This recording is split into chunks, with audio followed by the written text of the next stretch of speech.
Good old boys. I'm Mark. Bog beef. What's up, buddy? You yelled so fucking loud. I can't help it, dude. I am ripped. Trying to stop smoking weed, and there's like quite a bit left from Christmas. So I'm just trying to burn it through. But we gotta go. We gotta record tonight. You been checking out this campaign?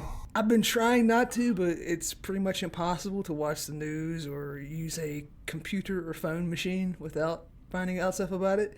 I did notice, looking at your Twitter, that some people were right about some stuff. You're on a Twitter hiatus right now. You need to get back. You gotta help me. You gotta help me push this show to the kids, dude. I just now, as we start recording, I rolled the dice. I logged on stupid poll again.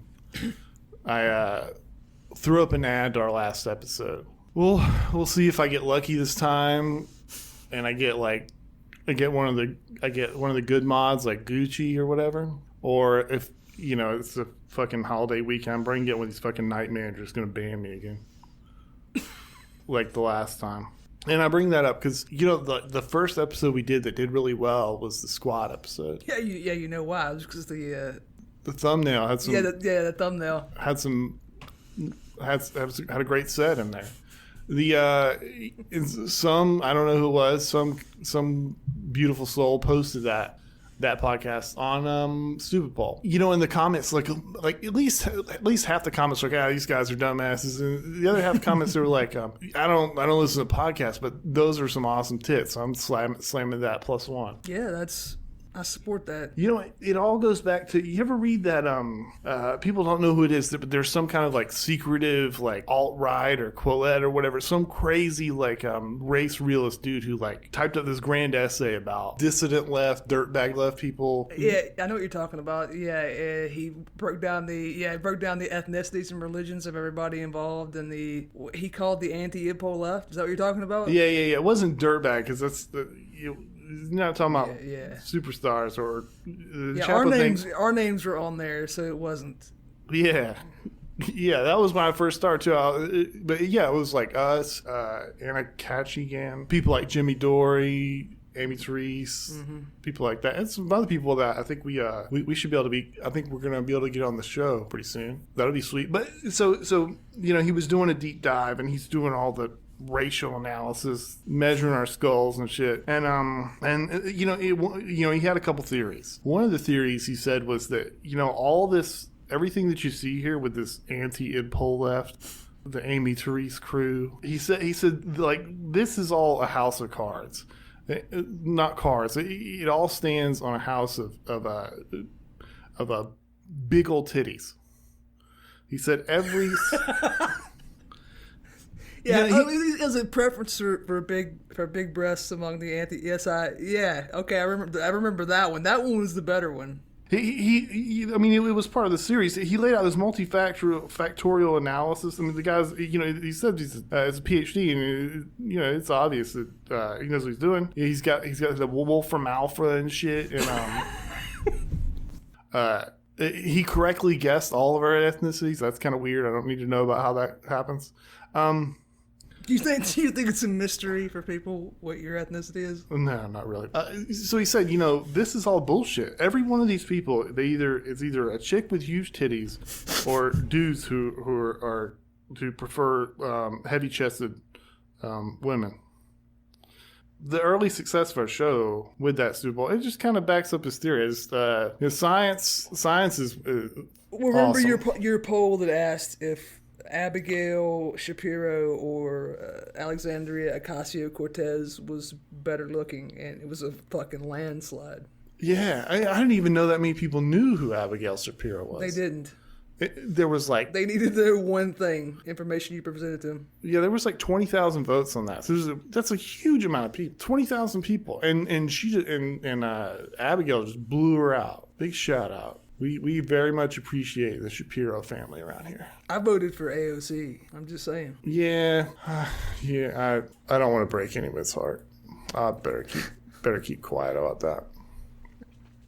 So, speaking of AOC, like you were saying, some wild shit this week on, we like doing big prediction shit, right? Because we don't have a horse in this race.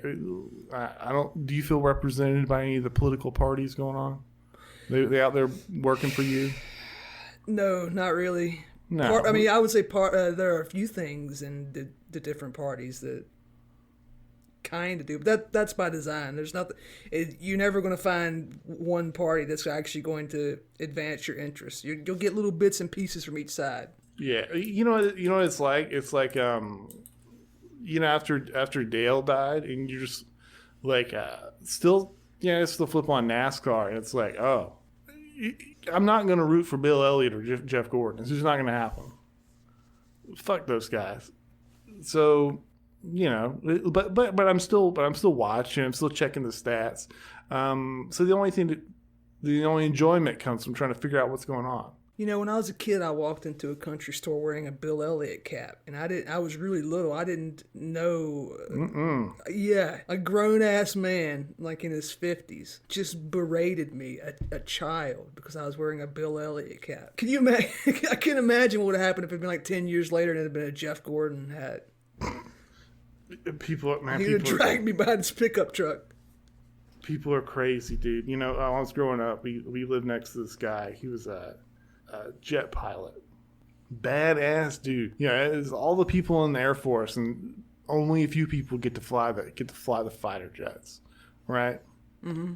So this is GI Joe. This is a badass dude. His dad's a fucking fighter pilot. So growing up in the South, one thing I don't know if you did this a lot. We would it's kind of weird to explain because wrestling now is like it's a lot different. We turn on TV, there's like a stadium of 50,000 people there. But when I was growing up, it'd be like, there's a wrestling match and down the road, and there'd be one or two. I saw Hulk Hogan. In my hometown, it's not a big town, but so we went to a wrestling match with him, and his son is my age. We're always hanging out and stuff. So he took his dad. And my dad's a huge troll. He's a bastard like me. He roots for the bad guys, right? Yeah, of course. Yeah, and I can't remember who it was, but was Jake the Snake a heel? Yes. Okay, yeah. That's what I remember. But then I was like, wait a minute, I didn't remember him as a heel. But yeah, so Jake's fighting some good guy, and my dad, he's laughing. He's I don't know did they have irony back then, like in the 80s?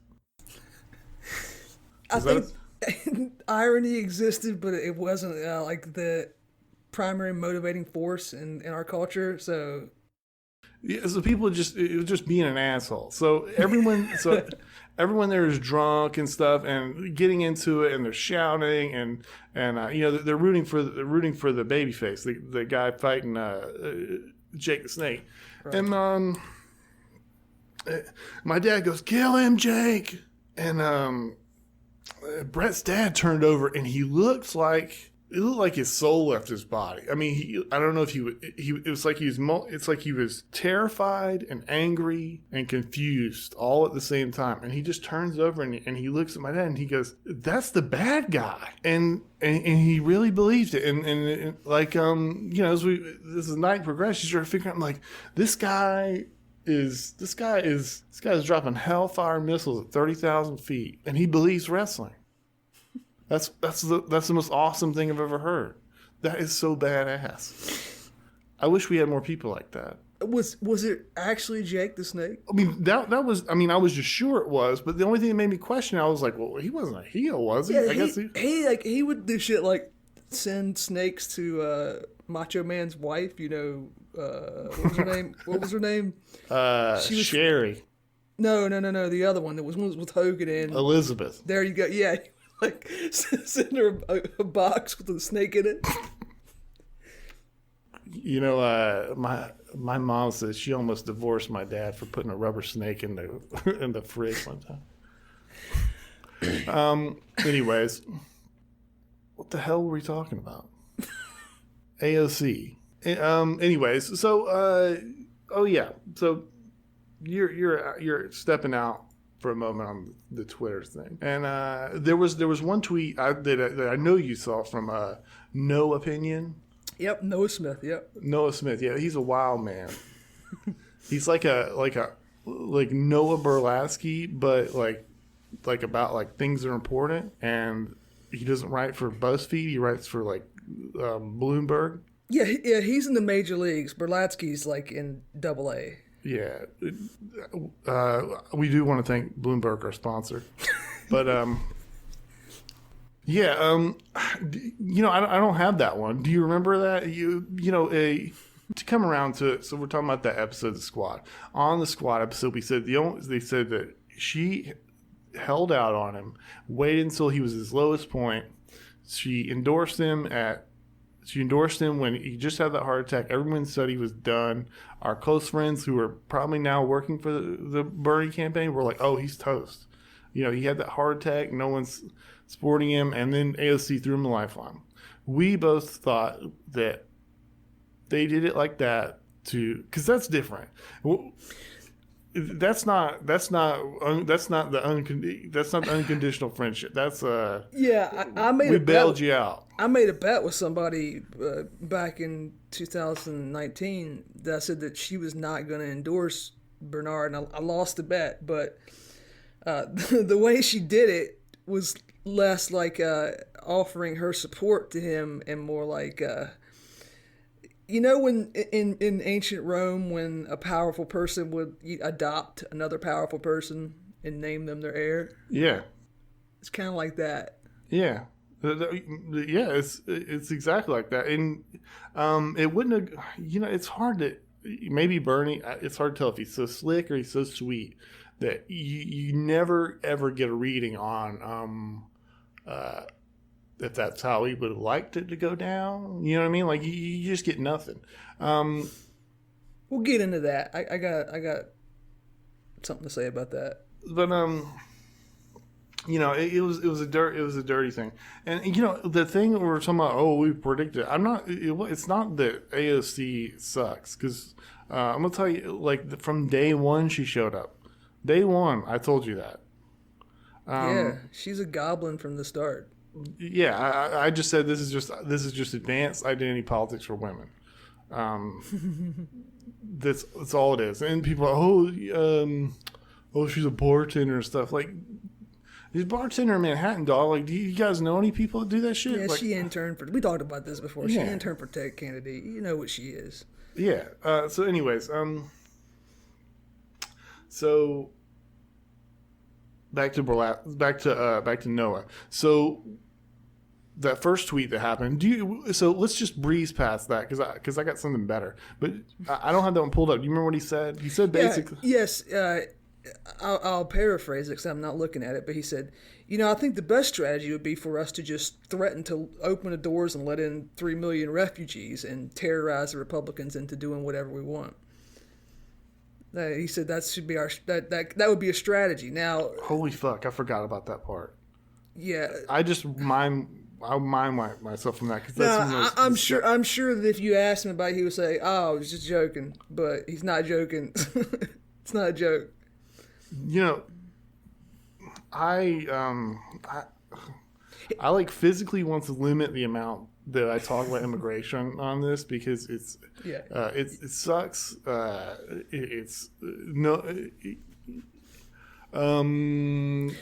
You have to actively be the asshole and assert a thing that hurts people's feelings. So but anyways, part of that is that he said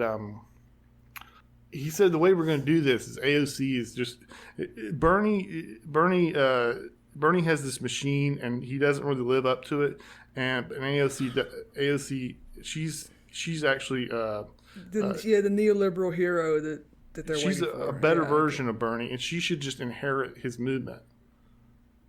He said the neoliberal hero that'll pick up the pieces, I think is what he said. But yeah, pretty much that. Yeah, you said that almost word for word. Yep, I'm a fucking genius. Yeah, but. I will say regarding the I didn't hear anybody else saying that shit. It was really funny. One of his supporters, somebody who's on his side, replied that, "Hey, this is not. You can't make jokes about this kind of thing. You're using refugees as a weapon. It's not right." And he said, Well, all I'm really saying is we should do what Obama did, and that was some great jujitsu because he's kind of reminding his own people. Well, this basically is what we want to do, right? Where you at, dog? Like, but that's the funny part because this has become such a huge issue in the last like 5 or 6 years. We have some friends on Twitter who will constantly make the joke that all this stuff, they're fake right-wing conspiracies, but also they're good. It's like, hey, open borders, that's a right-wing conspiracy. No one believes it, but also that would be a good thing to do. Yeah, they do that with other things. It's been a trajectory of all social change in the last, like, for my entire lifetime. Yeah. It's a joke until it becomes feasible for them to do it, and it's not a joke anymore. Then hey, it's just a good idea. Yeah, did you? And then it'll become the Republican Party's platform in like 20 years. They'll be like, "We're for open borders, but we are against the pneumatic tube that shoots people from Guatemala directly into my garden." Yeah, it's for we're only for the good old, like, none of these newfangled drag queen librarians. They're ruining everything. We like the old school ones. There's so many versions of that. Did you like Bloomberg? Bloomberg said, "What are you talking about? Immigration's awesome. That's why that's why all your consumer goods are so fucking cheap right now. Is you stupid? You're gonna raise the price of labor, and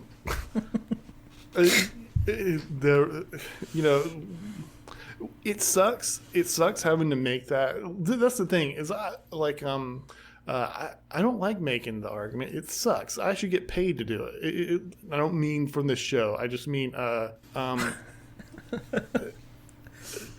someone it's true, but like you're an idiot if you actually do make that argument. Like why are you bringing that upon yourself? People are just gonna get pissed off and think you hate their grandma or whatever. You know what I mean? Someone who gets paid should be making that, not me. Leave me alone. There's been people arguing about the Caldwell book that came out, right? And his book about, like, it's basically about political correctness in the Civil Rights Act and all that. You've heard of this, I'm sure. I heard of it. Anyway, forget about the book. That's a totally different subject. But in the book, he says that essentially what we did in the last 50 years is we took political power away from like elected officials and legislators and moved it to the courts and to the bureaucracy. How that's relevant here is that is absolutely true. Everybody knows this now. This is the real. This is right now the president is fighting with the permanent bureaucracy, and people are outraged that he has the audacity to fire people that serve at his pleasure, etc. I don't need to go on because we are nominally still a system where you vote for people and they're elected and they exert political power rather than courts and bureaucrats. You can't say these things out loud. They have to be. That's like someone you're playing 3-card Monte and somebody walks up and says, "Hey, here's how he's doing that."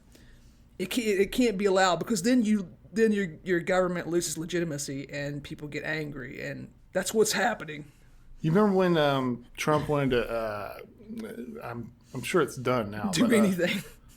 Well, this one's a reverse case. So he wanted to.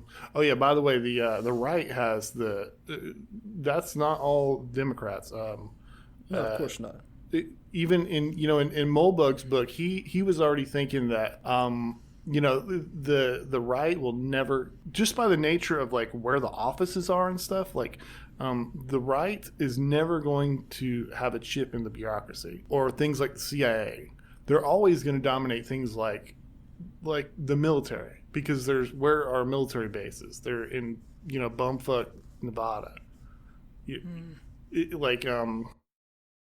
There's other reasons, but if you look at everywhere where all the big bureaucratic places are, or especially the intelligence services, they're just not places where conservatives are. I don't know, but no, that's bullshit. That's not why. It's because of. You don't think so? No, I think it's because of where they're recruited from. They're recruited from the university system. If you made the university system like the 19th century university system, then the secret police doesn't have to be woke by virtue of living. How much would they have to pay you to move to Portland? What do you mean, like because I wouldn't want to live there? Yeah, sorry. Let's say this is an extreme.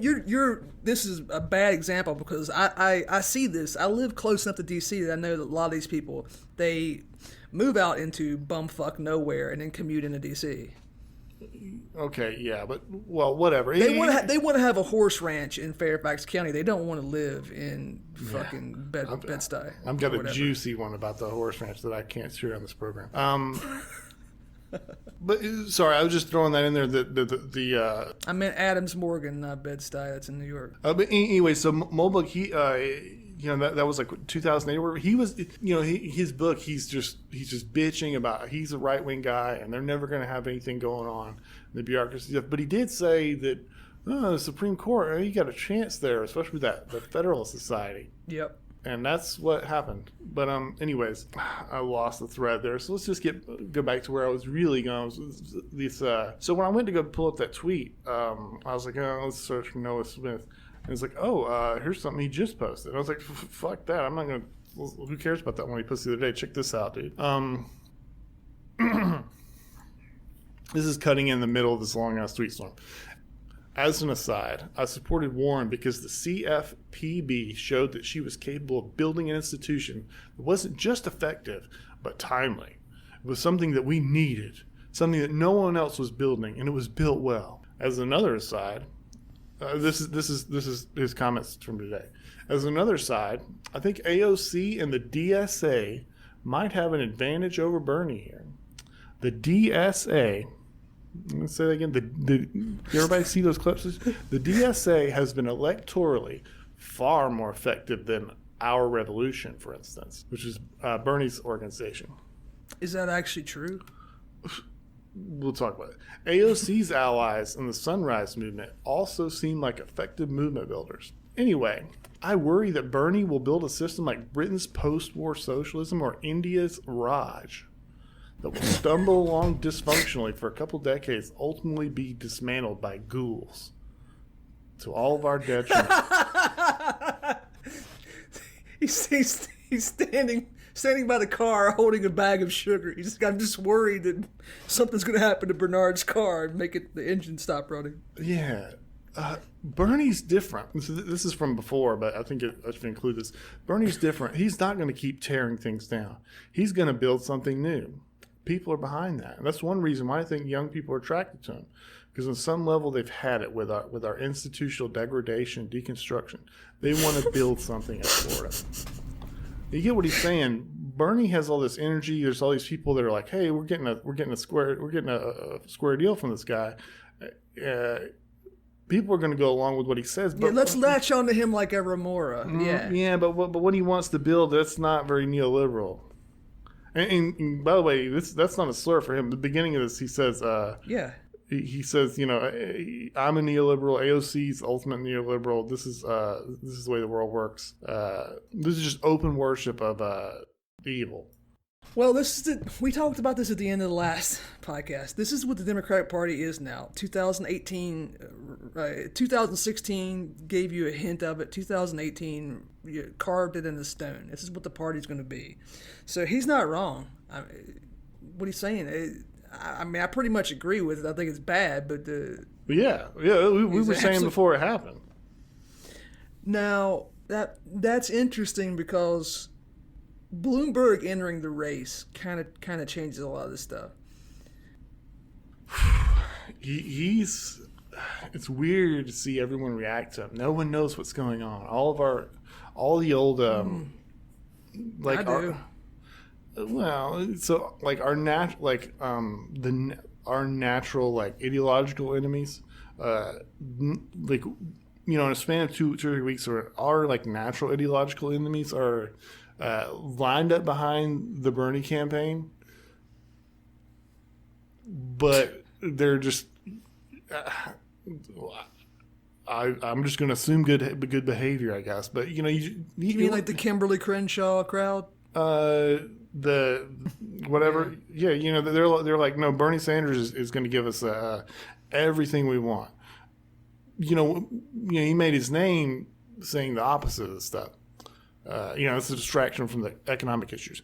It's like Noah was saying. He's like, this is easy pickings. We want to get on the Bernie train because we're gonna be running this bitch. This guy's old. He don't really know what he's doing. We're gonna help him out. But that's not really what's going on. So that's going on. They could. I don't really care if they have good intention. But I want to get to Bloomberg. So the reaction to Bloomberg is amazing. I don't believe this is the case, but you could feasibly, someone could lay out a case where there's not enough of it, but the Bloomberg effect, if it was magnified, could be the death of identity politics as we know it in the States. I was going to say the same thing myself. Not the death of it, but it's going to prove the limits of it. And I thought that originally about this election, but I thought it was going to involve different candidates that flamed out completely.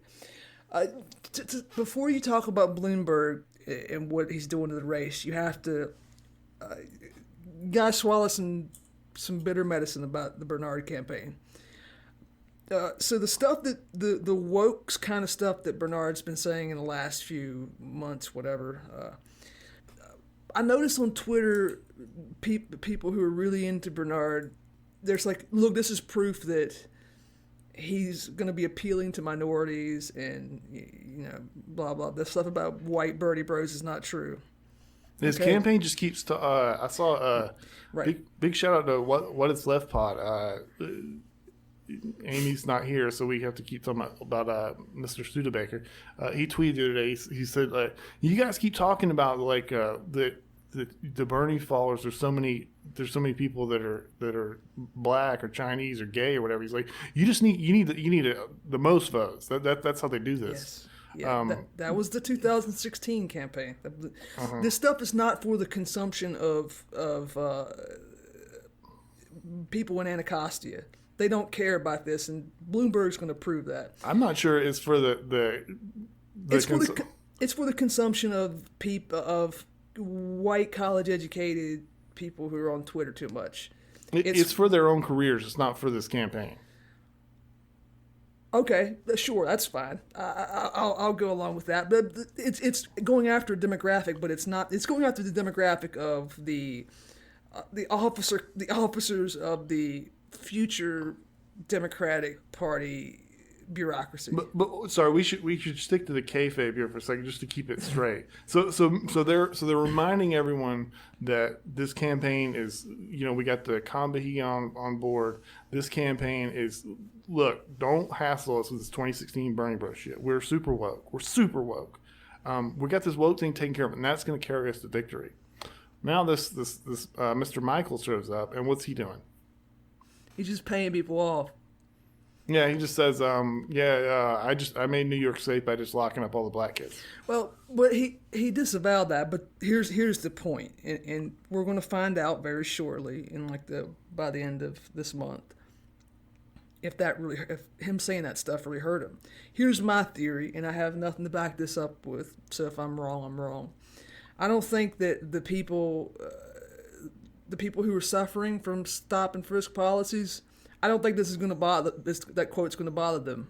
I don't think that really upsets them a lot. I think it upsets the other people we were just talking about, and they'll attack him, and he'll just say, I was wrong about that, and it's not going to hurt him. I think it's utterly terrifying to a certain amount of people. There's a certain amount of people that, they know and they're playing games and stuff, but this is like an existential threat to the worldview of, say, like Jacobin Magazine 2020. Yes, of course. Because if you look at these people, they're all loaded and shit, and they want to be these PMs. The idea is to have this big ass coalition where it's like 5% white kids that went to Vassar. And then these huge populations of minorities, they're just going to move around like chess pieces. Now, the thing is, you need to be able to move them around with shit that doesn't cost money. Doesn't cost much money. Like we can't change. We'll put it this way. Depends on who pays for it. Blah blah blah. This can't put a big dent in like the donors of the Democratic Party. It's like we can help out. We can help out gay people as long as you don't like want to like make big changes to McDonald's or something, right? So so let's say. The Bloomberg thing, this is what people, right now, all the dissident right people are rubbing their nose in it. They're saying, look at any study it's ever done. Less crime happens when you have more discretionary policing. It's not even really an argument. I mean, it's proven times 1,000. The latest thing they're mad at him about, just to reinforce this point, the latest thing I saw that they're mad about was there's a quote from, he was saying that, hey, look, if we're going to keep down healthcare costs, we're going to have to at some point tell old people, tell grandpa that, I'm sorry, we're not going to give you chemotherapy. This is it.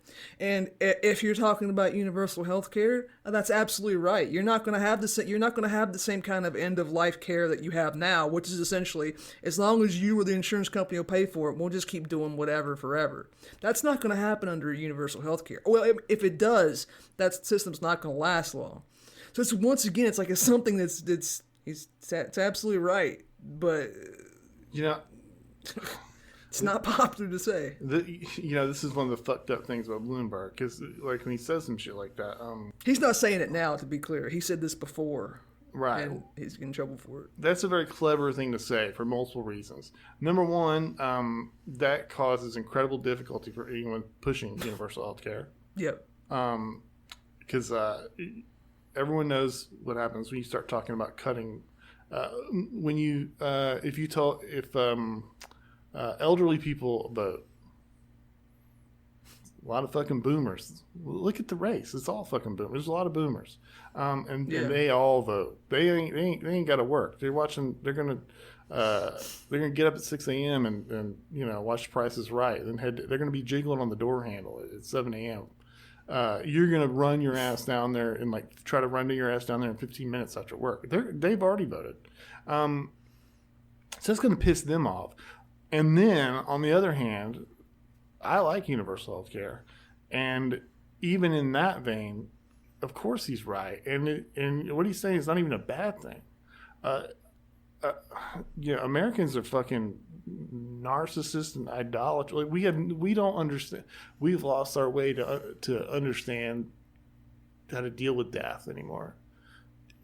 Let me give a small example. So if you know anybody that's worked in a hospital, or especially we have friends that work in work in nursing homes and stuff. Mm-hmm. If their insurance is there, they just keep people alive. They'll just keep people alive for months and months, in a catatonic state until the grandkids say, "Okay, pull the plug," and it's entirely unnatural. Well, okay, but you're framing this like this is something in the American psyche, but that's not. Here's the reality.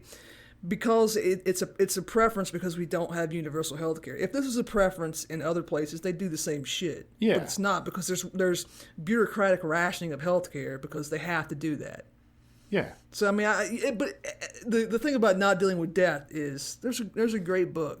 I read it years ago. I think it's called An Hour of Our Death by a French guy, and it's just it's a book about Western views of death from early Christianity to the 90s or whenever he wrote this. And so that's absolutely true. But I think it's important to realize that this is again example of rent seeking from healthcare companies. Mm-hmm. Don't get too cultural critique with it. No. Well, you could make a conservative case for changing our vast, not even just hospice care. See, here's the thing: you couldn't just do it because we don't. It's sort of in the system that we live in. So here's one thing: so now, I don't know if you know this, shit tons of elderly people are. 75 plus. They put them all on SSRIs now. Yeah, I understand why they do it, and is that the best? Is that a really super great? It's kind of like have you heard of this thing that they dope up like combat soldiers with that shit now? With antidepressants? Yeah. So and they're just trying to like keep you going. So it's like your grandkids haven't come to see you in a while, or you, Yeah. things don't move like they used to. Well, we'll just dope you all up. However, what would happen if you didn't do that today? These people are lonely. It's a rough time. But anyways, that's a complicated issue. I'm just saying We're way digressed. Yeah, let's get back to the subject. My only point was that is he paid big money for whoever told him to say that. Okay, sure. And that's not a Noah Balatsky hot take. That's a big Cash Money hot take. I don't remember if you said it first or I did. It was probably you. We were talking about this not too long ago, and that's a Bateman hot take. Shout out, congratulations, buddy. Yeah, good shit. So, I think you said it first. I'm not sure. Whatever we were talking about, he can just take money and buy off people that Bernard had to court. He can just whip out the wallet and throw some money at them. So that's a huge advantage for him straight out the gate. Is Jesse Jackson still alive? The last thing I saw when I looked at the hot takes about this was somebody was saying that he's just going to give Stacey Abrams a briefcase full of cash and then blow the entire primary race wide open. Brewster's Millions. That shit would be awesome. So all right. My rhetorical question was, who actually gets mad about the stuff he was saying? And the answer is, if he dumps some money to the LGBT community, our Patreon's going to skyrocket. Yes. 30-year-old gay men are pretty much our primary source of income at this point. Yeah, how you doing, fellas? You're our only listeners.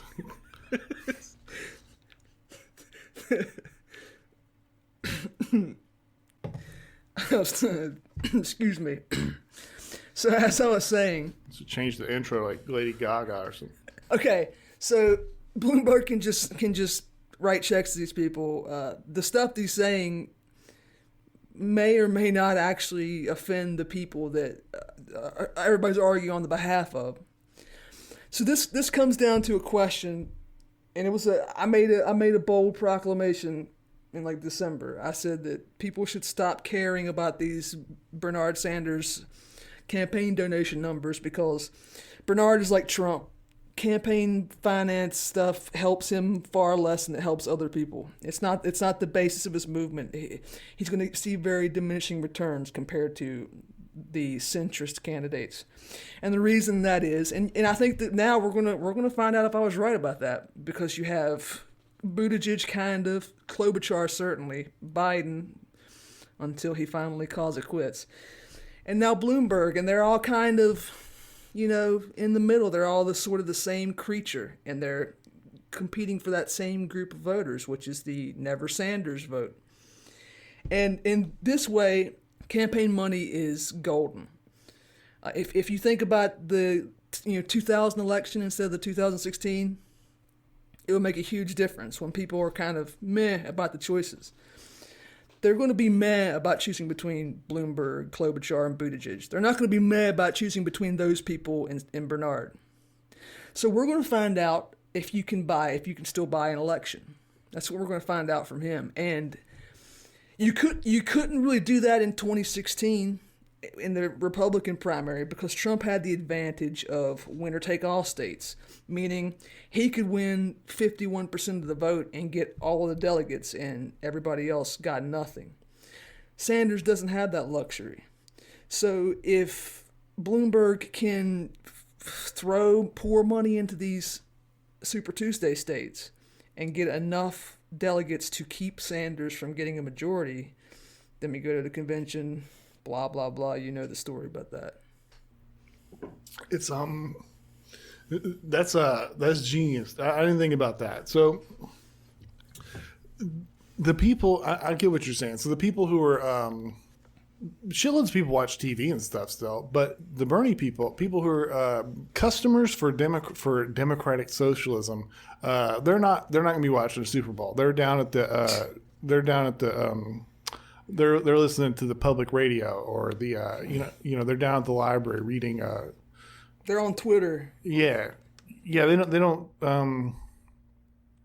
advertising that's like it's like low class and stuff. All these other people that Pete and Biden and all these people are fighting over. They're glued to they're glued to network TV and shit. You know what I mean? Bravo. I called my mom a couple times to talk to her, and the last time I talked to her, a Bloomberg ad came on, and I mean, because they come on constantly, and I know that because she said some words that would have gotten me a Secret Service investigation if I repeated them. That's dope because I had no idea. I've never seen a Bloomberg ad because I'm one of these shitheads. It's if you watch YouTube on your phone, you'll see them. One thing I did predict, and I certainly got wrong, is I said that Biden and I knew who it was going to be. I said Biden and Stacey Abrams were going to hook up, and they were going to blow this thing out. To be fair, nobody knew how fucking senile Biden was beforehand. I think that hurt him because he just does, someone like so if he still had it, someone like Bloomberg would have just gave him a bunch of money and trusted him with it. Yeah, I'm guessing that's part of the reason why this is horse race stuff. I'm guessing that's part of the reason why Bloomberg decided to jump in. Did you see Klobuchar she kind of endorsed Bloomberg today? But she has a history with him. I mean, they all do. AOC has a history with him. Yeah, she took money from his gentrification project or something. Oh, that shit was amazing. So, someone posted the rap sheet with her and him. They're thick as thieves. They've been, that's what. What's Cantbot's podcast? Tech Wars. Tech Wars. Yeah, he talks about all the time that because I guess Logo is kind of in that same milieu as the DSA people. He's like, I should have been one of those people, like culturally. And the way they characterize DSA people is not through politics. They say they're just in all things professional gentrifiers. Sure. Okay. They're like the Navy SEALs of gentrification. Makes sense. They draw. If you look at all the, you know what I think of. Whenever, just because of my perspective, whenever I think of like the worst elements of DSA, I always think of like 2 or 3 places where all of the worst ones are, and it's Oakland, Philly, and Brooklyn, and that's where there's if there's a DSA in Omaha, they're not gentrifying shit. You know what I mean? It's $400 rent. They're making moves in Oakland. They're making moves in the Bronx or whatever. Open up a yoga studio, faux shop, whatever. Well, just getting back to, I was thinking of Michael Tracy. I brought this up before, because when Bloomberg's name first came up, I don't really know who Bloomberg is. I'm not from New York, and I never really paid attention to him. I didn't really know anything about him at all, and when he first popped up, Tracy said, put a bookmark in this. He said, if Bloomberg's getting involved, he says, number one, he's not an idiot. Don't think this guy is stupid. And second off, he's got so much money, he's gonna be able to buy the best brains money can buy. That's why I think all these hot takes and shit he's saying, none of them are like, they're things that we don't like. But this is some high tech shit. He's throwing it around. It sure seems like his strategy is going to be he's going to buy off the leaders of these disparate elements of the Democratic Party, and if So a while back, we said that this is all about patronage, and we've been kind of going on and on about that. And there's a reason for that. If we're correct in our analysis of how identity politics works, then what he's doing will probably be successful, at least to an extent. Because he'll be able to just buy off people, and they'll follow his lead. If not, then, hey, it's a new ball game. But there's another aspect of it. It's a lot less interesting than that, but it's how many people in the primary are never Sanders voters? Do they outnumber Sanders voters? And I think that, unfortunately, after looking at Iowa and New Hampshire, it kind of does seem like there's enough of them to stop him from getting the first ballot.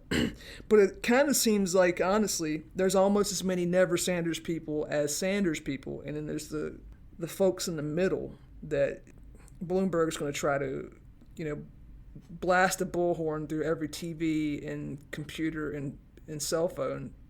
I saw a lot of people saying that these days were over, that the idea of undecided voters were just outdated concept completely.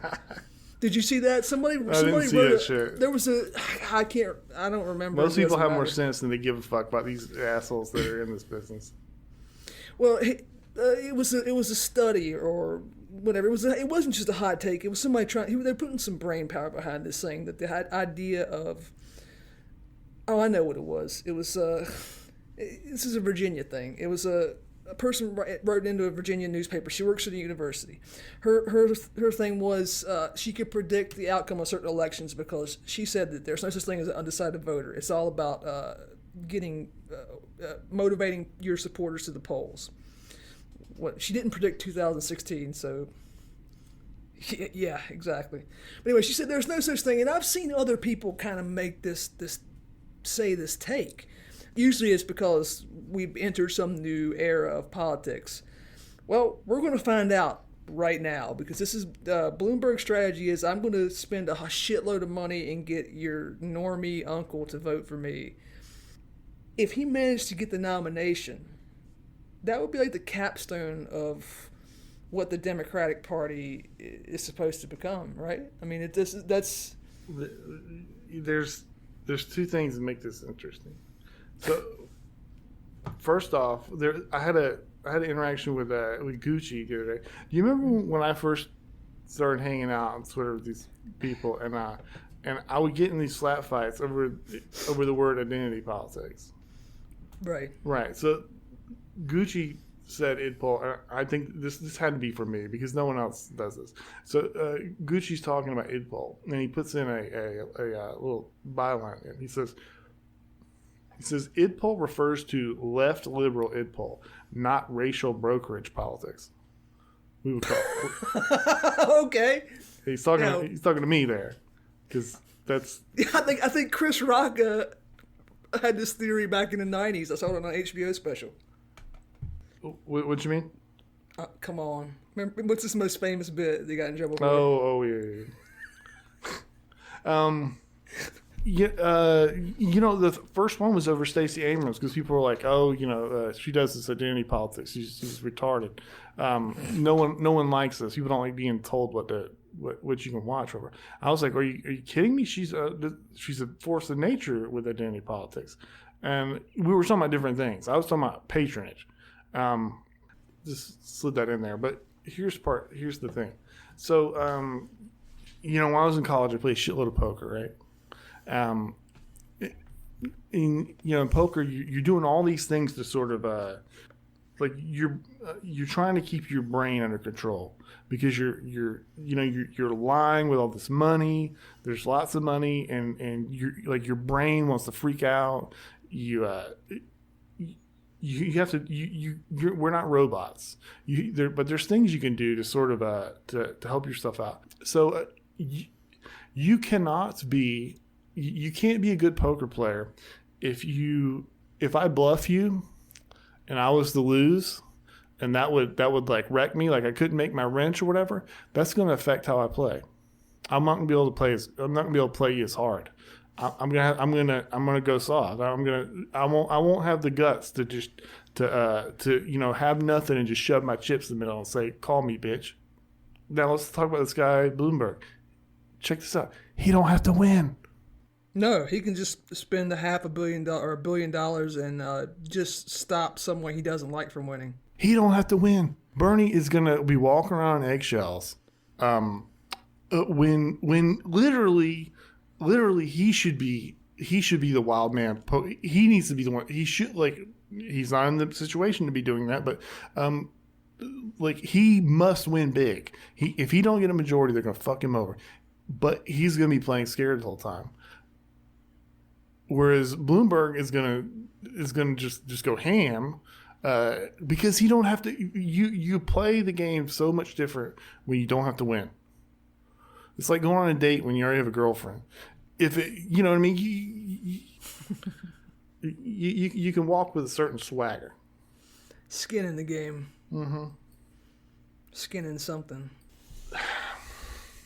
All right, so Bloomberg is, I'm going to use this as a segue, because Bloomberg is somebody who, as I said last time, the people I know in everyday life had no strong opinions about Bloomberg. If they knew who he was a year or two ago, isn't he that guy that banned big gulps? It wasn't a big part of our lives. He is now. Everybody in rural Virginia knows who Mike Bloomberg is. And they know because he funded a lot of these gun control movements. Everytown is one of them. And the Democrats won the election in 2018. They control the House. They control the Senate. They control the governor's mansion. And they passed a bunch of... Those bullshit newspapers say they won because they ran on gun control. Did they say that? Oh yeah, that's not true, but that's they're it's an alibi. Right. Yeah. So immediately they, whatever, you know the kind of laws they're going to pass. There's going to be driver's license delivered to people, etc. But anyway, they pass some nasty gun control, or they're in the process of passing them. And this is a big change for Virginia, which is a very until literally one election ago, very gun-friendly state. It's going to basically become California in a lot of different ways in July. So 5 months from now, it's going to be a different state.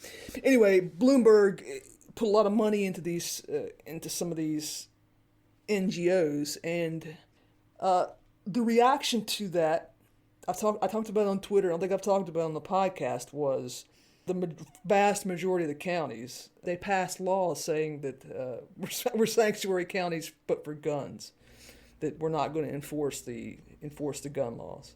It's just several times different. So these were organized by sheriffs, right? No, it was organized by the Virginia BCDL, Virginia something. So the Defense League. Right, it's basically the NRA but for Virginia, and they were behind the push for these bills. Now the militia thing's kind of a different story. That's the stuff that's happening now. I don't know if do you think people would be interested in that? Well, yeah. So it is kind of wild. Okay, so as an outsider, so you're talking about these gun laws. As an outsider, I see videos. So they're talking about the gun laws. You see a lot of videos where they're where the city is passing the bill, where the counties. I've seen multiple of these where the county's passing the bill. And there's a sheriff there. Let me give a little context first, just to explain this. When the first version of the bill was extremely confiscation, it was literally confiscation. You would have to give up what they called assault weapons, which is almost every kind of rifle and a lot of pistols. They were memeing about the National Guard kicking in people's doors and shit. No, it wasn't memeing. A person in the state, either the state senate or the House of Delegates, said that, well, if you guys do this, we'll just send the National Guard to. They will just kill all of you. Yeah, but the first version of the bill was confiscatory. It was they were going to literally make you give up your guns. They backed away from that because of this movement. In the movement, the first version of the movement was for every board of supervisors in the county to pass laws saying, hey, we're not going to enforce these laws. Now, they're probably not going to be able to do that because the state can stop them from doing that. So, but what you were talking about is kind of it happened at the same time, but now it's really starting to now that it's clear that the bills are going to pass.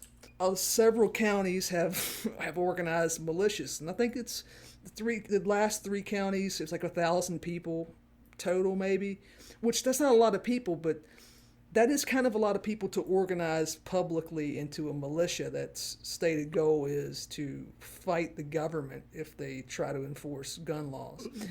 More than a few percent of these people are ex-military too, or employees. Yes, and as you said, the biggest thing was in a couple of the counties, the sheriff said that one sheriff said he would deputize every citizen with a gun to stop them from enforcing the law. They can do that.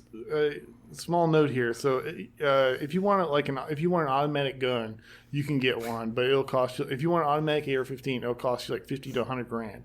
If a sheriff deputizes you, you could buy one for $500, and yeah, you could buy one for $500. And that's something that like gun owners have known for a long time, and that's tantalizing. Like I've known that since I was young, but it was just like, oh, did you ever know that if the sheriff, if we did something where sheriffs should start deputizing, we could get our rights back. Sorry, continue. No, I mean that's accurate. Let me. One second. Let me pull up the map just so I can get more information. Keep the show rolling because I want you to see something and react to it on the air. I just sent you a message. Look at what I just sent you. Just tell me what you think about that. Describe what it is. Holy shit! So it's a Texas Second Amendment sanctuary county map, and it's every county in Texas except for maybe 10% of the ones that are urban counties. Yeah, this is interesting because Southerners were like the Balkans, right? In the Balkans, they do all their politics with maps, right? Yeah, right. So if you're Serbian, and I'm Montenegrin, and I want to, I don't have like an N word or something. I just show you a map of Greater Serbia. Yeah. So we've been talking. Everyone's been talking about as far as this story it's the map. There's a map. It's very striking. It's put out by that VCDL or whatever. And it's a map of who's gonna try to tell the state to fuck off. And all the whenever people are discussing it, it's all about the map. Since this has happened, because this has happened. Every other state's doing this too. We're just following the lead of. Yeah, they see where the winds are blowing. Yeah, and the militia thing too. The militia thing, I can't tell yet if this is. I can tell you this: the anger about this is real because in my county, it's a pretty small county. 3,000 people showed up to the Board of Supervisors meeting when we passed the resolution to become a 2A sanctuary county. That's a lot of people to show up to anything on a weeknight.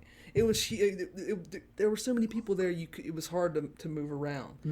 This is the thing about 2A, the Second Amendment, is that the people who care about it a lot, and the people who are for gun control, most of them, it's not high up on the list.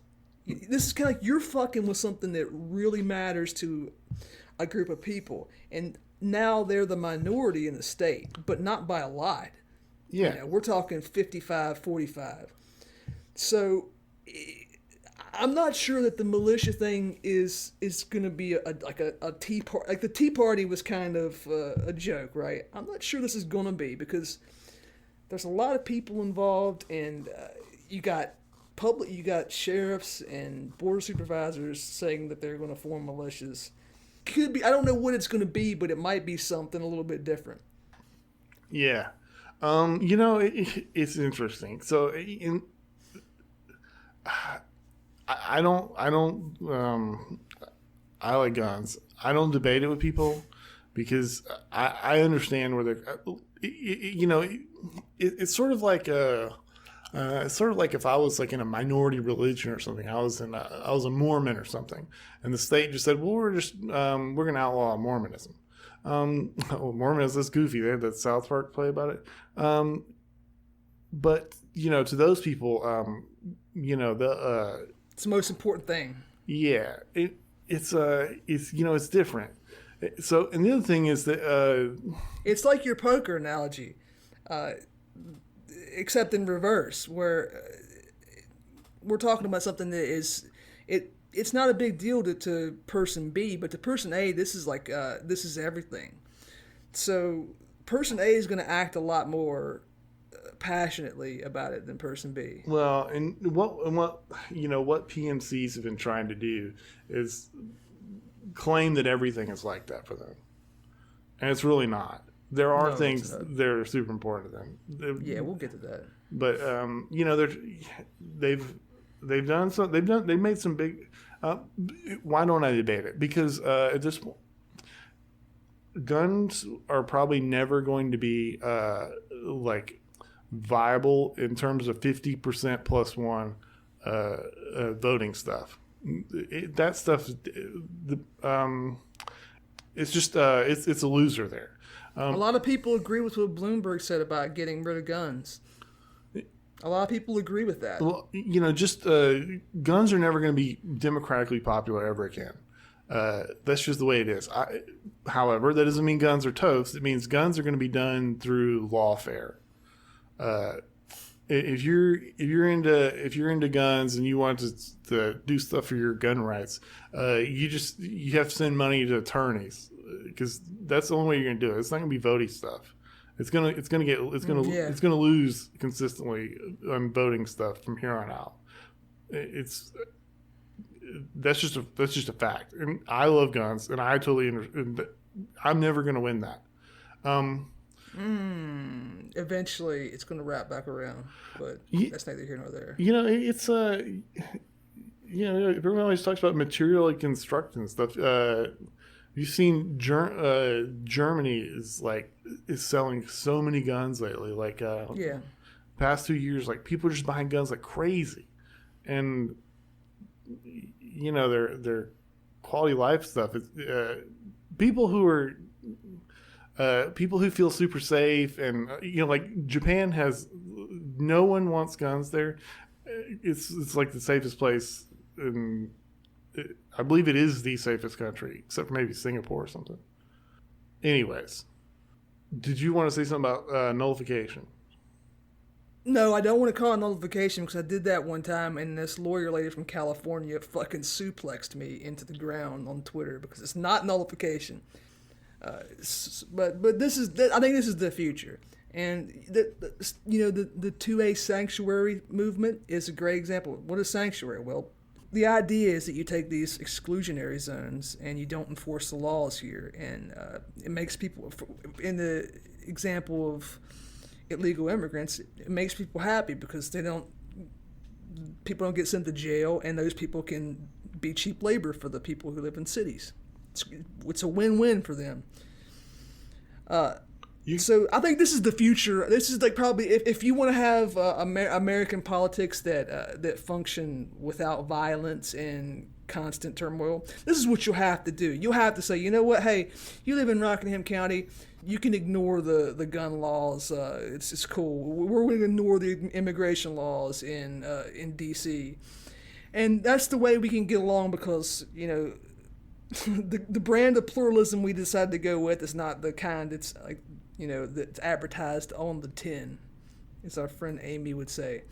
We're getting the other version. Yeah, I can go both ways in this, and I argued for this point on Twitter a few days ago. I pulled it up here. I said abortion is never going away as a political battle. We don't need to get into that. Let me do the guns. So guns is never going away as a political battle because of our mix of economic inequality and population density. There's always going to be lots of people for and against it. The only way for the future is to move these to state control. Just let Alabama and California do whatever those people like and stop blathering about rights in a modern nation where very few people believe in any kind of higher purpose other than getting by. Yes. And people. So then, and there's there's the arguments against that are obvious. Someone made one. I can make them. I'm like 51% there. Someone says this is unacceptable to anti-abortion or anti-gun people because you can still drive to the nearest pro-abortion or pro-gun state and get an abortion or buy guns. Here's the thing. This is the best you can get. It's a compromise, but they don't think about compromise because they think about nothing but power and crushing the opposition. Dave, the Distributist guy, we love this comment that he made years ago on his podcast. He's like, isn't it weird how my side, we're fine with just give us a place where we can do this thing. Just leave us alone. Keep modernity out of this corner of the world. But your side's not fine with that. It has to be cover every inch of the globe for it to function. So I mean that's not going to be acceptable to them. But if we're going to have democracy, then there will have to be a measure of compromise. Now, of course, as I said earlier, you don't have to have democracy. You can have rule through the courts and bureaucracy. In which case, well, then it just comes down to can you enforce it? And, I mean, probably, at least for a while. Yeah. That's the model we're on now. That's the takeaway from I haven't read his book, Caldwell's book, but when I saw that them arguing about it, he was saying the takeaway here is that democracy is now called populism. It's a bad thing. The deep state, the bureaucracy, the courts, they're what decides the law. That's the new Constitution. There's two ways you can do this. You can have what you said. You can separate things. You can have different strokes for different folks, or one side can just shove it down the other side's throat. This is the best. Here, let me give you a little hint about how that's going. I saw this today. Executives for Wells Fargo, J.P. Morgan, Bank of America, BNP, Barclays, and SunTrust have said they will no longer provide depository services to federal contractors with ICE because of their opposition to national immigration law. AOC in January caught some flack from people for saying, hey, political organizing is about tipping people off if you see ICE is coming. Yeah. So I mean, you can guess which model they're going to go with. Yeah. There's a couple things. So let's say we'll do abortion first here. So let's say the entire state is against abortion. The bureaucrats, the citizenry. We'll say the people in power. So if it's the bureaucrats, there's politicians, whatever, they're against abortion, and they've been empowered to stamp it out by any means. There's a tremendous demand for abortion. Could they really stamp it out? I really don't think so. I think people will be getting mailed RU48, RU46. Of course. People could go on Google and figure it out, how to do it in their house. I guarantee you they could figure it out. Why did I think of that? Because I don't care about abortion's not me. But guns, I love. So if they totally ban them, you know what? I would make my own, and I would I would know how. I know how to make ammunition. You couldn't stop me. You literally couldn't stop me from getting guns. You can't stop anybody from getting guns. This is the whole point of why it's pointless. I did a post today. Which, I don't know if it's I don't know if we're going to go that way, but those bullshit things where a bunch of cops they do a presser. They stand next to a table with coke and weed on it, mm-hmm. and we're cleaning up the streets. This was a super liberal DA, and they did the same thing, and they mentioned in passing and they stood next to a table full of guns. The thing is, they mentioned in passing that there was also drugs, but that was it was and narcotics. It wasn't narcotics and guns. It was it was guns and there were some drugs there too. Yeah, and so I don't think that's part of like some kind of super state idea. That's DAs and cops. They need busts. and it looks like most of the big metro areas they're gonna.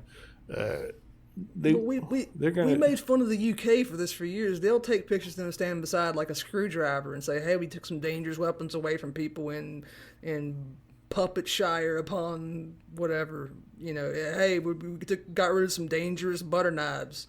Yeah, this is just cops do this. This is what they do. It's how they justify their salary. Yeah, they need numbers. They want promotions and shit. They have to do something. And this is also, I'm not trying to turn this into a gun thing, but like. Just please, if you think this is a good idea, just look at what's happening in the UK. It never stops. You can never make people safe this way. It's impossible. For one thing, the only way you can do that is to like turn the world into a prison, and even then it doesn't work. The idea that you can live in New York City, or like just. For your own benefit, imagine a scenario where you could walk around Baltimore and you would not be in physical danger. How would you get there? You certainly wouldn't get there by banning knives or guns or whatever. You'd have to change the material conditions of people in Baltimore. Everyone listening will agree with that. You'd also have to change some of the social fabric of like families and the culture in Baltimore. Is that what more likely to happen, or is what more likely to happen? They do shit like redlining and stuff. Yes. We've talked about that. The face turns blue. You have checkpoints and you cordon off areas. Yeah. Well, if you're, I think most people listening to this don't like guns. I would just say, in this moment, most of our listeners, they like Bernie. Well, this guy Bloomberg is Mr. Anti-Gun. So for this moment, you could have a tactic. Yeah, Bernie was pro-gun for a long time. It was one of his things. He didn't want to take your guns. Well, Bernie is still pro-gun compared to Bloomberg. Sure. Bloomberg is. He's Darth Vader. Yeah, he's the man in the anti-gun movement. So even if you don't like him, we could have a tactical alliance right now because we joke and stuff, but yeah, I'd do anything to keep him out of office. This is like a Don Quixote thing to begin with because you can't get rid of. Okay, people argue you got rid of guns in Australia. You kind of got rid of them in Great Britain, but not really. This is the thing. This is America. It's not those places. This is a deep part of our culture. It's a frontier country. It's only within very recent history that the frontier is closed off. Our culture is different than those other places. That works, but there's another way this works, is that America is not really like Australia or like England. We're like Brazil. And Brazil is gunned up like crazy. The gun industry, like number one and number two, place where everybody's got guns, place where cops blow people away all the time, place where people get stuck up, give me your purse. That is, yeah, but Canada has a lot of guns too. Canada is similar to America in that sense. Okay, America and Brazil got a lot of people running around packing heat. Right. There's a lot of economic inequality. There's a lot of right. Yeah. Obviously, people want guns when inequality is high and crime is high. If you're a rural Brazilian, are you gonna you need to go into town to sell your crops in Rio de Janeiro? You're gonna pack heat. It doesn't matter if it's legal or not. You're gonna tote. Yes, but even if America was super fucking safe, I don't think that you could get rid of guns. It's part of the culture, and there's a lot of things that are part of our culture that I see people bitch about. They complain about, we don't have enough light rail, and we don't, people love cars too much. Well, I have bad news for you. That's never going to go away until you fundamentally change Americans to not be Americans anymore. Almost libertarianish in our desire to be left alone. This country was founded by people who practically worship the concept of liberty, right? Mm-hmm. Now, there's good aspects to that and bad, but that's who we are. And until you completely reprogram the people in the country, you're going to have these problems. You can't just say, well, you know what, we should be like France and have monorails everywhere. It's not going to work. Now, this is an unpopular argument for some people on the left because they don't like the idea of culture being a thing. They're part of it. I mean, that thing. I always say that like all Americans are like 10% libertarian, and that's all of them. Where do you think? I certainly don't agree with this idea, but our feminists, we have body autonomy. That's like a level 10 liberty. Yeah. Yeah, no shit. If you're black, Chinese, gay, white, whatever, all Americans, like there's just a pulse of libertarianism running through America. A little bit, not entirely. Right. It doesn't mean that you want to vote Ron Paul or anything. It just means there's just a little bit of a hey, you don't like being told what to do, or I got a great example. It was in the news not that long ago. David Brooks wrote for whoever he wrote for. He wrote a nice long big brain hot take about how the nuclear family is just fucking everything up. We have to abandon it. We got to move away from that. So the nuclear family is at least 1,000 years old for the people who practiced it. It probably goes back further than that. I've seen people argue that it goes back like 2,000 years. That pretty much from the time that there was record keeping in like Gaul, that it was obvious that there was something close to what we call the nuclear family. This is a deep part of the culture of the founding stock of America. And I know people get really itchy when you say that, but that's me. At some point you have to acknowledge that culture's a thing, tradition's a thing, and people live a certain way. And if you bristle at hearing that, just imagine that I moved to Greece or Italy, and I just looked around and said, you guys, this shit where you got grandma living, and your mother-in-law's in your house and complaining at your wife. You gotta do something about that. That you're doing this all wrong. You guys don't know how to operate a washing machine? Yeah, it's like, where's your car at? What is this? It would be absurd. You would make fun of that. But yet David Brooks said, and I've heard this argument from a lot of people who from socialists, that the nuclear family was something that created by capitalism and consumer, blah, blah, blah. That's bullshit. It's not true. That is part of the culture of still the majority of people in the United States. I'm Scots Irish. We were on the other side of that fence through antiquity and all this kind of shit. Like, my family was like just eating. They were just like eating garbage in the woods until they showed up to America. They weren't part of this grand tradition, but they're like, hey, we'll do shit like you guys do here. They assimilated. The thing is, hey, before we get, it was funny years and years ago before this became a really big deal. It was like a novelty. I saw a map. This is like in the early 2000s, and it was a map of like, here's a map. We asked everybody in the country what their ethnic background is, and the map had like in Mississippi was like the majority was like from Africa, and then people in the Midwest, Germany, and people in the Northeast, Britain. You know what? From the South and pretty much the Scotch Irish. Do you know what they said? American.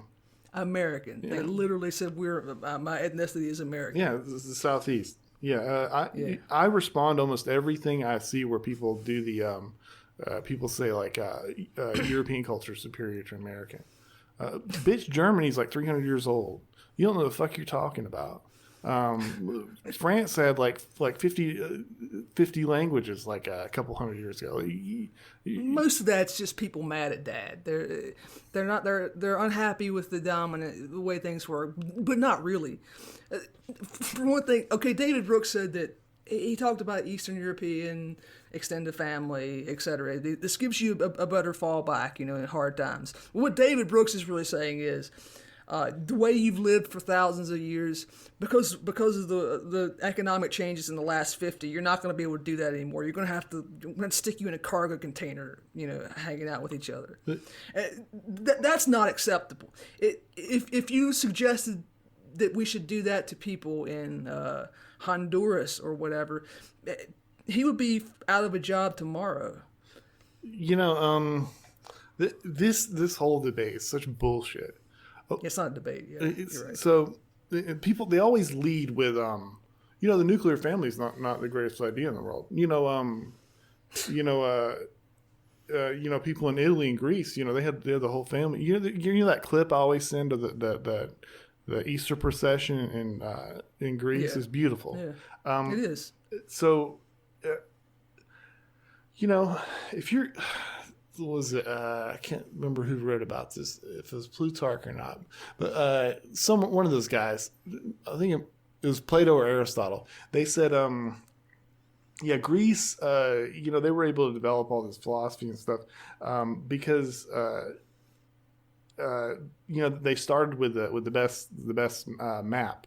They all live in mountainous islands.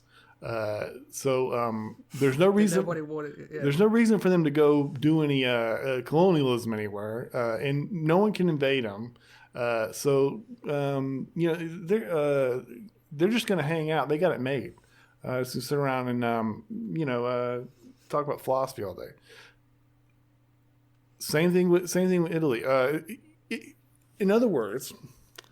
This is kind of maturely constructed. If I was born on would I prefer to grow up on in a vineyard in Sicily with my beating my wife and my mother-in-law doing making me breakfast and laying out my clothes? Yeah, no shit.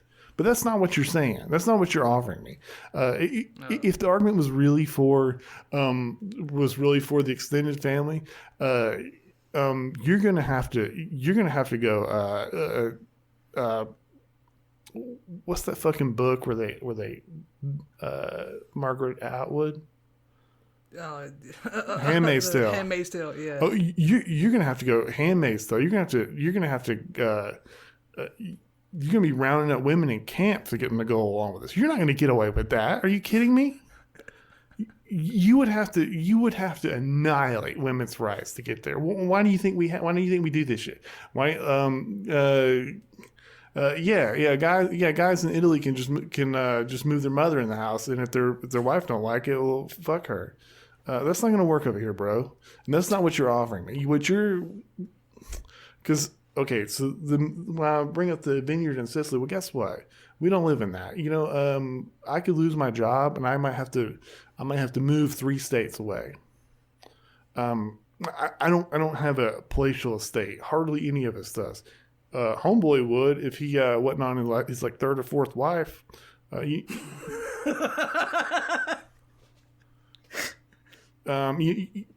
If anyone had the capability to live like that, that's you. That's you, dog. That's you. Hell yeah, I would like to live like that. But that's not what you're offering. And they muddle the conversation by saying, the nuclear family, why would you like that when the extended family is so wonderful? The extended family didn't work because it was, you can't do that. No, the extended family does. No, I don't. The extended family does work for people from those cultures. That does work for them. They're still doing it. I think it does work for them. But to try to enforce it on other people it's not going to work, because you'd have to change the people. You would have to like reverse assimilate. You would have to do way more than that. If I said I was down, I'm not rejecting it. I'm for it. I'm all for it. I'm not. I don't want to be a paterfamilias. I don't want to be a paterfamilias. No, I want to be the fucking. Let's just say this. Let's just say Lord Cleaver. Let's just say I'm all for it. That's under protest. Okay. That's not going to do anything for making that a reality for me.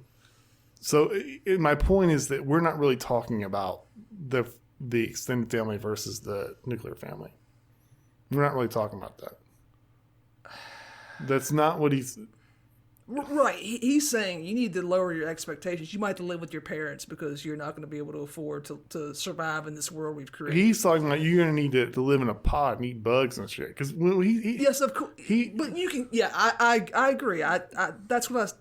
Yeah, I agree. He's not looking to put my mother-in-law to work around here or let me smack around old girl. But okay, but here's the thing: you can't just say that because everybody would agree with that. But here's the problem: you're saying, okay, well, we need to change. We need to change the economics to make sure that the blah blah blah blah. I agree with that completely, but that's not enough. You have to actively say, no, this is something that you have, that this is our way of life. It has to be protected. If the economic system is fucking that up, then that is a moral crime. Well, it is a moral crime, and this is where things get really hairy. Yes. And this is not such a big deal in the South. It's a big deal in these places like New York City and San Francisco. Is that the school districts are really, really big deal, right? Good schools, yeah. Yeah, and really good schools. Regardless of how good this nuclear family thing works out, the people that do that, their kids are kick ass at school. Yeah, he says that himself in his little article. He's like, well, this causes inequality because the people who have, well, you know what? You can look up the stats on this, and you can see how relatively recent it was that almost everybody did live in America in that arrangement. It was a small minority of people who weren't living, with their parents as a child. You know what I'm saying? This happened within my grandma's lifetime. Yeah. Well, we may have forgotten to mention Sophie Lewis and Angela Nagel in this episode, so I can hook that up. One of the Sophie Lewis columns came out, and I can't remember what form, but Angela Nagel responded, just voice or whatever. But she said. She didn't say much. She was just like, yeah, that's kind of disgusting. I don't understand. These people, they make a living. They write these articles rooting for things, rooting for like a rolling tragedy that's happening anyways. They're not rooting for it. They're so everyone manufacturing consent for it. Well, I'm saying like they're looking at this landscape of all these broken families, and they're writing articles saying that this is we need to break up more families. Like it's just kind of sick. You're just kind of kicking people when they're down.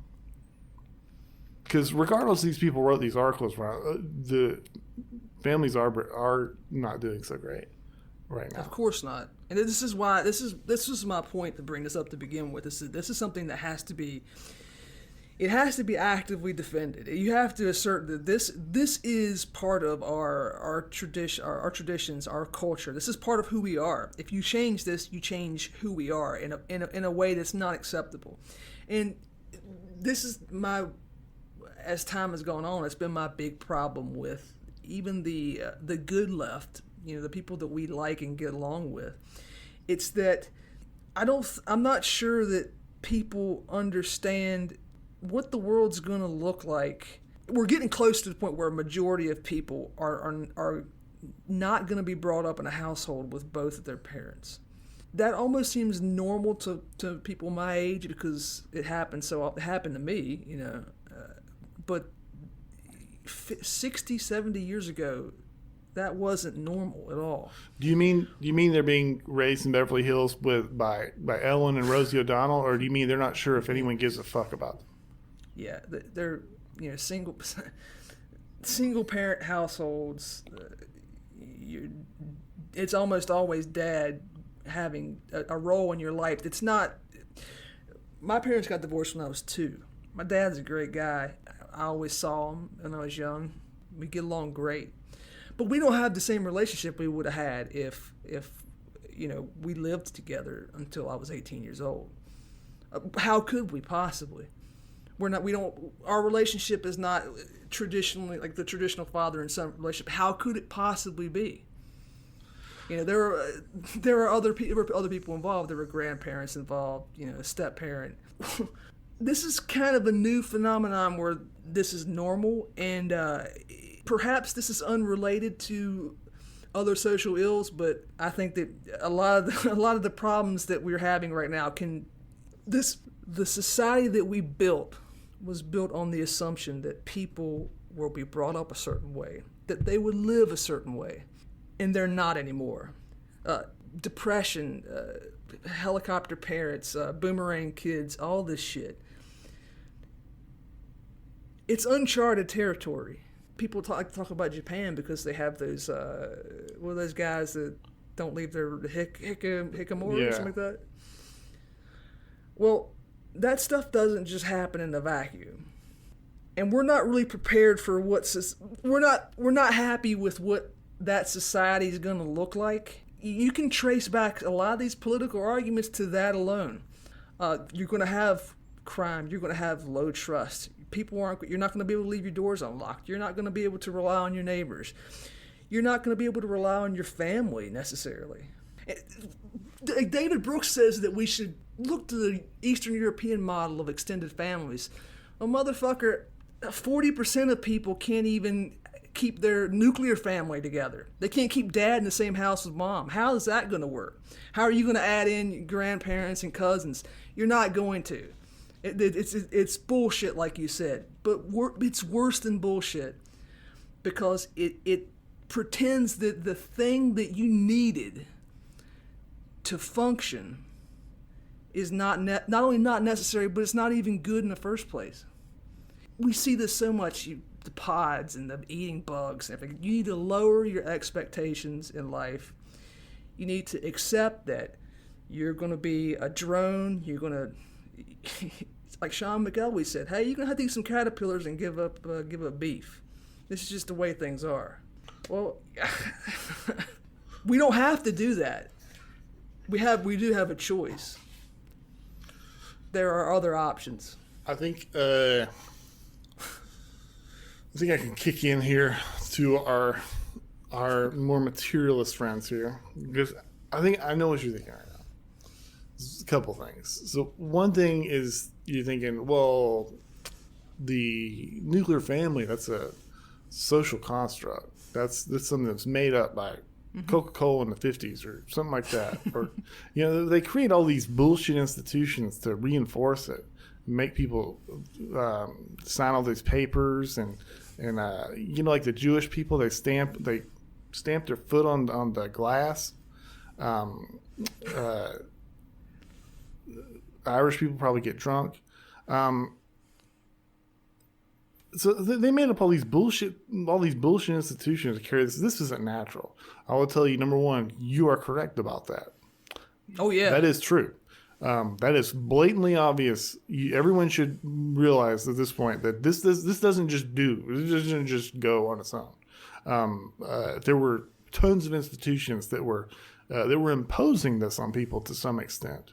People say, oh, well, kids used to just get married 18, 19. They didn't really know what they were doing with their life yet.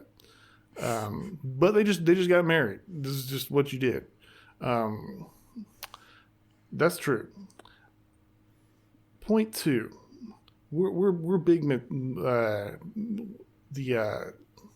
You talk about the union-y, the working class. If you're into this show, you probably like material stuff. You want reality. You don't want to talk about the philosophy bullshit.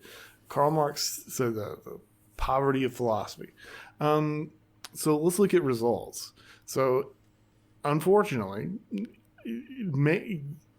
they'll all tell you about yes, Engels theorized some weird shit.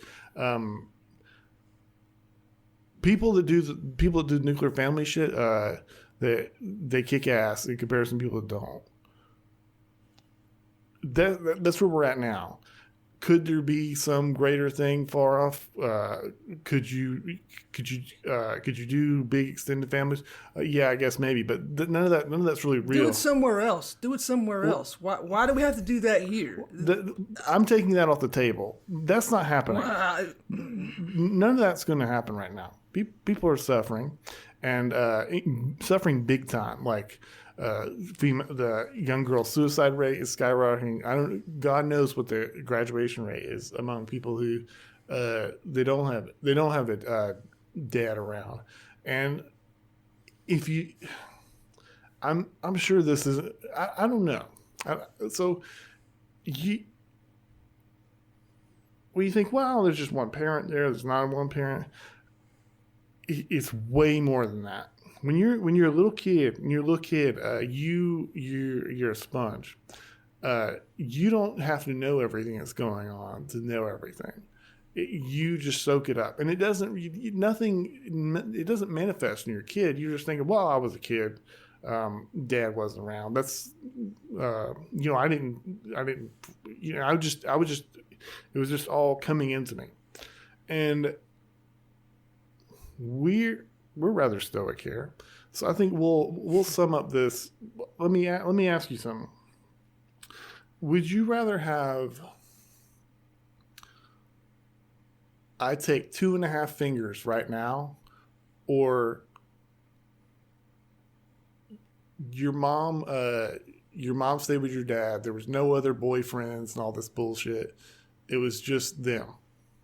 They stayed together. 2.5 fingers. Would you take that? Like cut off 2.5 fingers? Oh, absolutely. That's all we need to say about that. You should think about that if you listen to that. If you had a great set of parents, just think about that and stick to your materialist stuff. Look at the statistics. Look how people talk about the school, the prison pipeline, all these things, and factor in race, factor in all gender, factor in everything. I was huge into basketball growing up, and in basketball you could see, like in the NBA, you could see just huge variances because of the nature of the game. You would have people come up in just the worst, people like Allen Iverson. I mean, you ever read about his family life? God Almighty, one can imagine. And then,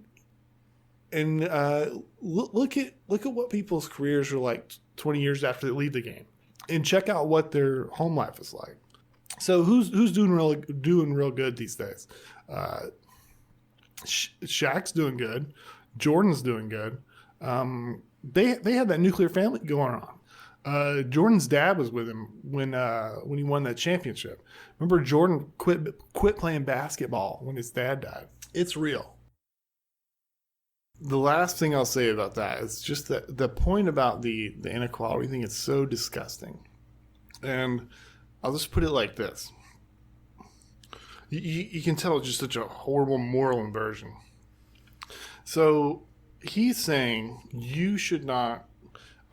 We have too many people doing this nuclear family thing that's causing inequality for people who don't. Now, let's play a game. Let's say you live on Main Street. You have a nuclear family. Everything is going great. Neighbor moves in next to you.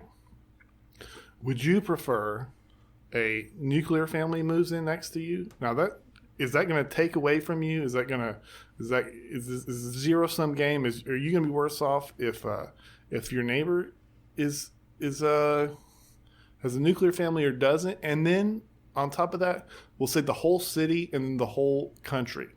In each of those situations, would you be better? Is that, are you going to be better? Are you going to be better off depending on what decision they make? That's really complicated because, if you're talking about like nuclear versus broken families, yes. Well, like jobs-wise, it's great to compete with people from broken homes because you can look at statistics on that, and you're gonna have a head start on them. You don't necessarily want to live in an environment full of people from broken homes, though, because there's a lot of crime, and you're gonna have to put some bars on your windows. Now, there's another dimension of that. I know that's not what you're talking about, but somebody with an extended family. I don't really have a strong opinion one way or the other about that. That's kind of a you do you situation. Are we talking about that, or are we just talking about the broken family? Well, Is this a zero-sum game, or is a rising tide lift all the boats? it is a zero sum. It's a zero sum game, but the but the problem is You would take that any day, dude. Wait, what? Which version am I going to take? Would you rather 40% of America be in broken homes, or everyone has a nuclear family? But see there's the problem. I would rather that everybody come from a good family because I'm not a fucking aristocrat like David Brooks. Why does he see this as a zero-sum game that you're taking from others by doing this? Right, because stuff we've talked about before. He can get cheap labor. He's not going to have people coming after his job because they're going to be just, they're going to be proles. What an evil son of a bitch. Yeah. The health's getting uppity around here. Yep. And you got to change the entire expectations. You have to change your way of life completely. Yeah, I grew up in a trailer. I would like to see my SAT score versus his kids. Maybe that'll answer my question. Here's the thing: we like to say this to ourselves. It's almost a joke. We don't have anywhere else to go. My family's been here since the 1700s. I don't have like citizenship in France or whatever that I could just buck out if David Brooks ruins America. This is it for me. Yeah, he's just hanging out here for a bit. It's very. There's a difference to how I think people think about this if they have options. Like, if you're rich, well, who fucking cares? You can go move to New Zealand. Or you can just put a moat and a security fence around your house. And you don't have to worry about that stuff aside from when you venture out to buy milk and hope you don't get carjacked. He lives like in Manhattan anyways, right? Like that's just a place I'm sure. You live until you go there. You're not, Manhattan's not yours. This is not hypothetical for us either because he's from the Panhandle of Florida and I'm from Appalachia. We've been around people who, where I live, it's not the ghetto. It's the holler that you go to see that. There were places when I was younger that your parents would tell you don't go into this hollow because people there. They're wild. They'll commit crimes. You can get hurt. When my mom was younger, it was you could literally be physically harmed or killed because this is a place full of grinding poverty. Or they kind of got a preview of all the things that we're going to get, and that happened to the black community in the 60s and 70s. They got the advanced copy of the America that David Brooks is selling us, and it's been a nightmare for them. Those kind of places we had them too. We actually this is maybe, I don't know, maybe they should make a tourist trap out of it. We had a white place like that, and the way you can know about places like that is who knows them? UPS drivers. Yeah. So I don't know if mail carriers. Yeah, people who are listening to this, you probably live in in nice place, Canada or Norway or something. So like there'll be straight up places like so we had a place like that. It was full of these just people from another time. I mean, just they're not like interacting with arms of the state very much. Like the police don't go there unless they're going to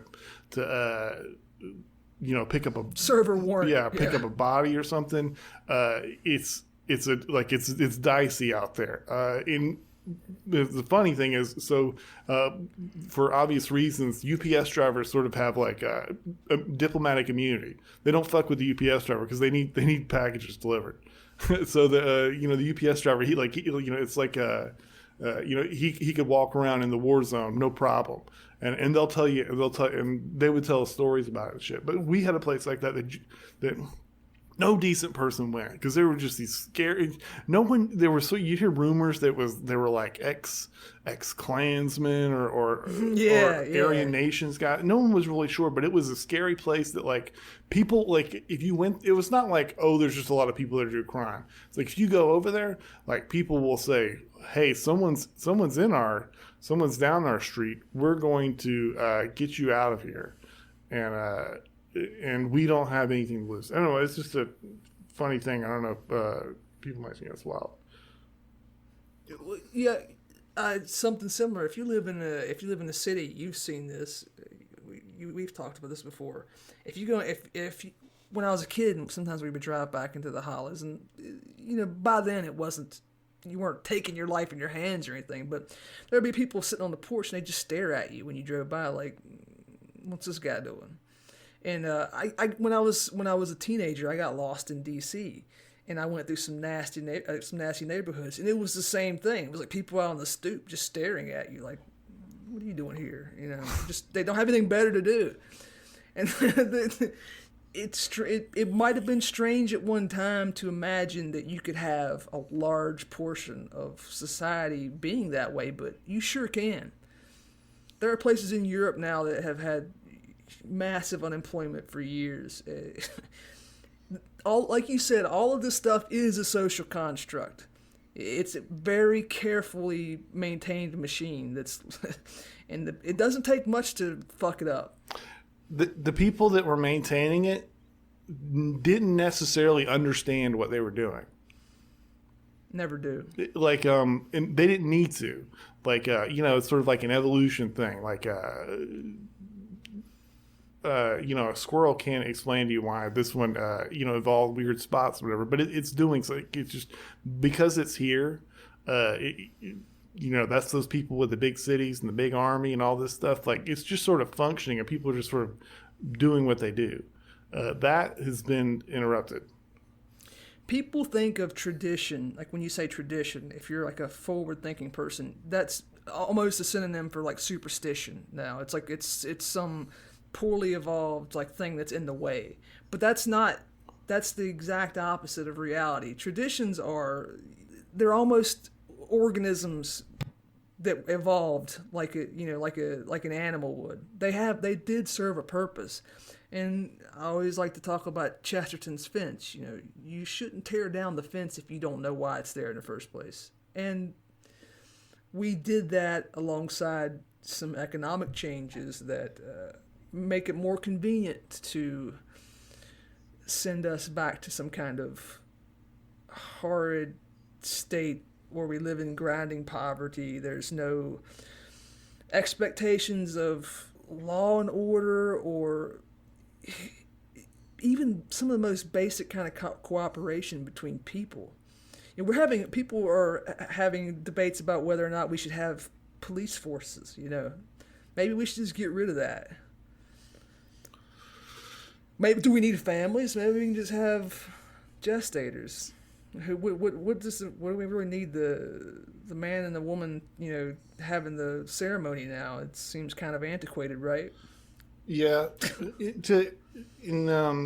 this is one of these places where we can split the thread here. I think for people, especially on the left, because if you're hearing this, you're thinking, "Oh, this is the family values. This is right wing stuff, right?" Yeah, but not really. It's everybody's stuff. First off, well, we won't do the left and right thing. We'll just do it this way. So there's kind of two main wings of people that like openly are into sort of tradition and sort of like not tradition, but this sort of like evolutionary idea of society. One of them is the Hitler stuff, right? Everything is genetic, right? So the Anglo-Saxons they got the big cities and all this money just because they just got the big IQs and stuff, right? That's not this. And our man Talib, Nassim Nicholas Talib, you got to check him out. So remember, this guy is a guy who strongly believes in tradition. And I just all night he's been lighting up Dawkins, because Dawkins was talking about eugenics, and he can't stand he's not into like any of that stuff, like the eugenics or things are evolving that way. So to him, something like So now we're talking about Chester and stuff, and so we have a really great model for how they think and how I think this stuff works. Is that there is genetic stuff true? Yeah, of course. There's like heights and shit, and I'm sure there's more things, but there's another element, and there's a great way to think about it is hardware and software. And Yes, that's what I was going to say. in these traditions and stuff, that's the software, and that's probably another topic for another day. Thanks for hanging in there with us. Yeah, thanks for listening.